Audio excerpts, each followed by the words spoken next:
Hey there, Father Michael here.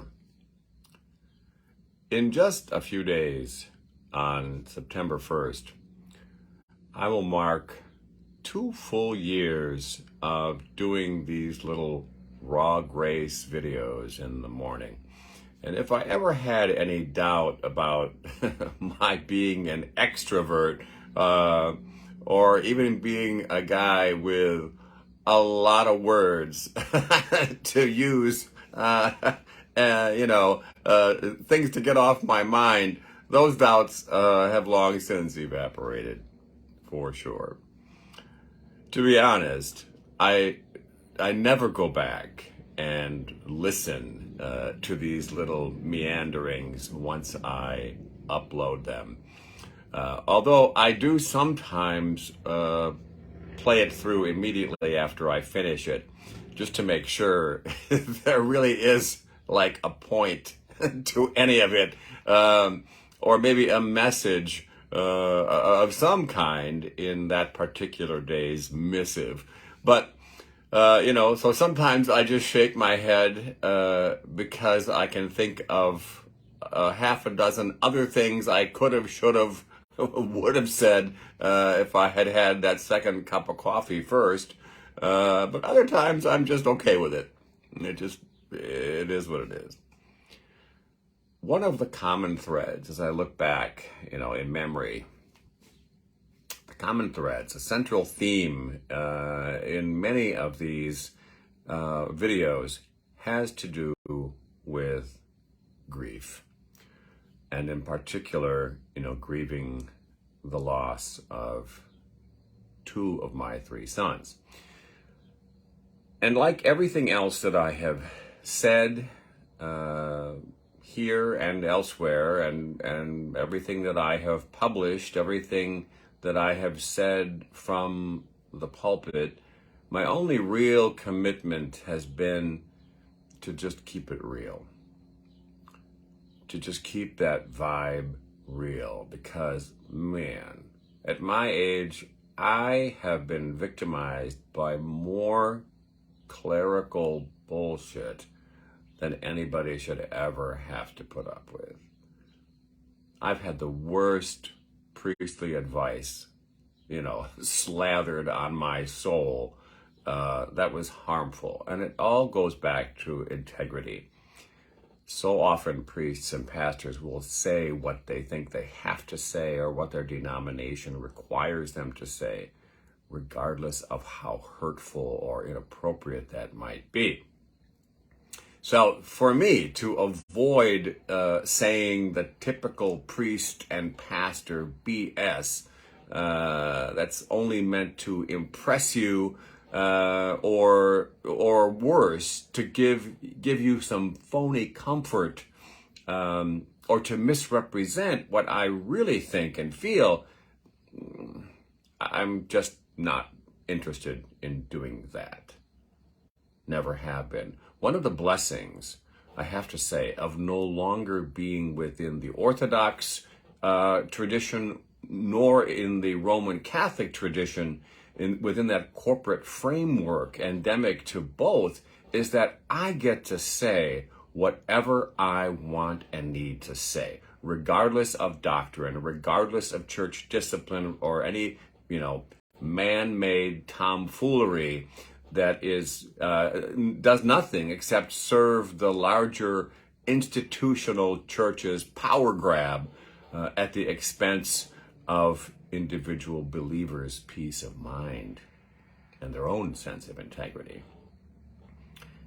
I have been blessed beyond measure in this regard, because I have never, in all the 15 years of being a priest and pastor, I have never once, ever, given a sermon or said something publicly that I didn't believe, that somebody else told me I had to say. I've never shared a message that I don't personally believe, that I don't personally buy into, even when those messages are uncomfortable, even when those messages, touch on my ongoing struggles with grief and recovery from drug abuse and all of the fear surrounding my remaining son's physical and mental health.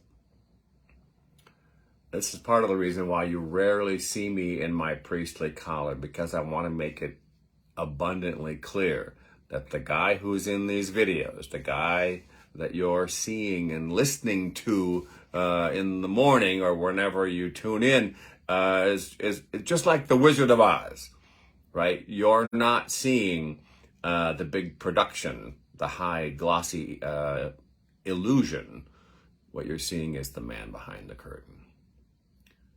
Or in this case, the guy behind the collar.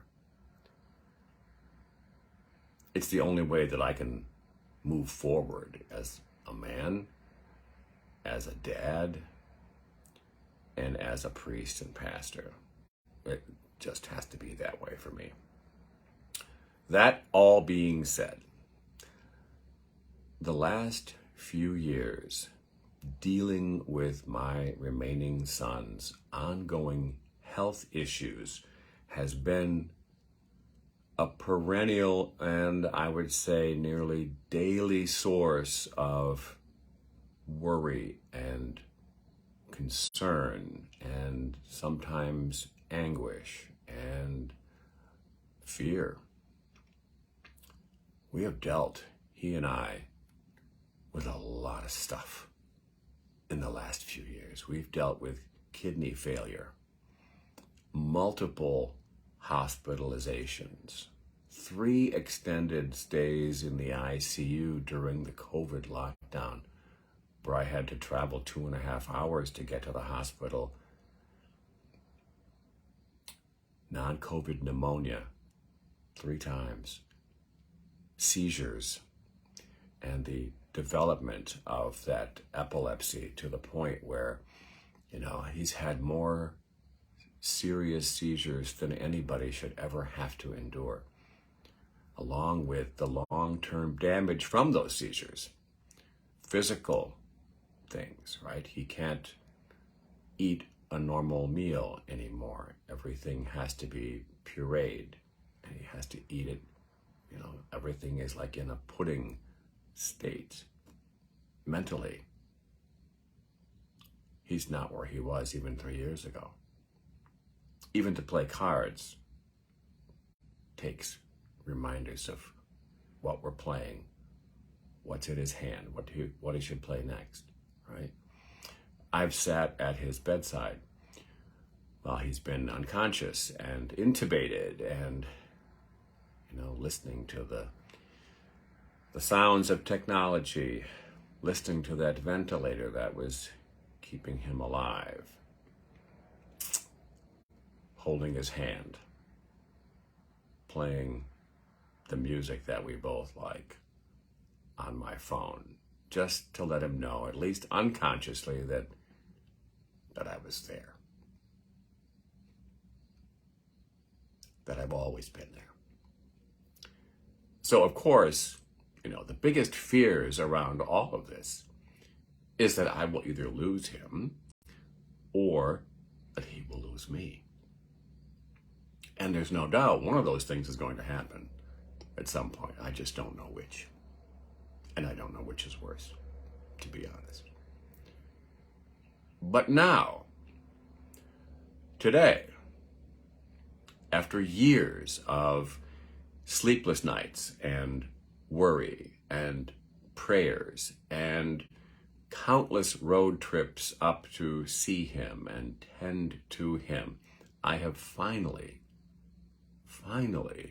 in my golden years, come to appreciate the story of Job in the Hebrew Scriptures. You recall that when Job lost it all, when he lost all of his property, all of his earthly possessions were stolen, when all of his servants were murdered, when all of his kids were killed,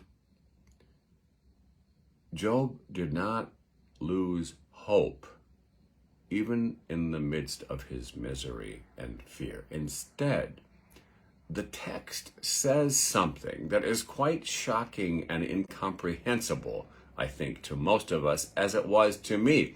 The text says in chapter 1, Job got up, tore his robe, shaved his head, and then fell to the ground and worshiped God. It's taken me decades, really, 99% of my life, to wrap my head around that verse. But I think I finally get it. By the grace of God, I think I finally get it. For the majority of my years, falling down in worship was not the first thing that I thought of when, I got an unpleasant phone call, when the chaplain came to the door, when the doctors gave me bad news about myself or others. I focused instead in those moments on the anxiety and the fear and the heartbreak, which then led to bitterness and resentment and even more anxiety. Never worship. That's not where any of that took me. But I realized only recently that doing what Job did, doing the Job job, is more or less my my late in life default response to all of life's exigencies. And I can't even take any credit for it. It's simply the grace of God. So whether I'm getting my son's next diagnosis or having some other fear-inducing moment going on, I'm turning to God much quicker than in the past. Yes, I still have anxiety. Yes, I still have fear and heartache and all of that. But the difference these days is that I know what is mine to control and what is not mine to control. And as I was reminded again this morning at 3 a.m. when I was sleepless and decided to get up and do dishes from last night, my heartbreak and my stress now transitions to comfort. My resentments and all of that, those dissolve into a sense of peace. And any bitterness that I'm carrying can somehow easily transition into hopefulness by the simple act of falling to the ground, figuratively speaking, and worshiping the God within. God does not promise any of us an easy go of it. There are no guarantees that this life is going to be easy or comfortable, especially not for pastors and ministers of the gospel, despite what some of the millionaires among us might be trying to peddle. We hear this idea, life isn't guaranteed to be easy all the time, all the time. And we want to agree with that, right? We're like, oh yeah, yep, I know that. But no one ever tells us how hard it is to come to accept that simple truth, to accept it, and not only that, but to embrace it as well.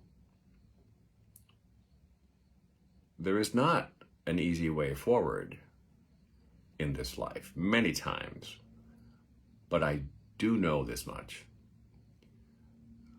that if I get up every morning, even if it's at 3 a.m., acknowledging what I can and what I cannot control in this life, and just choose to worship God from the exact place in which I find myself, then even the struggle days aren't so bad. That even in the shadows, I can be conscious of that tiny flame of hope that is always there, no matter what. Pray with me. Loving, healing God, you come into your divine, life-changing presence in this moment. Grateful for all the opportunities you have given us to fall down, fall to the ground, and simply worship you. For all of us who are struggling today, trying to get control of things that are beyond our control, give us a flash of insight. For those of us who are struggling with addictive behaviors of whatever kind, alcohol, drugs, hypersexuality, pornography, gambling, whatever it is, send us a message of hope today so that we might at least begin imagining a life of freedom. And for all those who are so lost in their fear and darkness that they simply don't know which way to turn, shed a ray of light and divine grace. And as we ourselves are able, help us to reach out and to touch their life today in some way. We ask all of this in gratitude.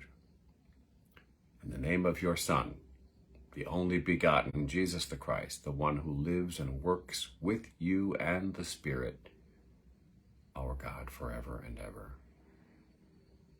Amen. God bless you today.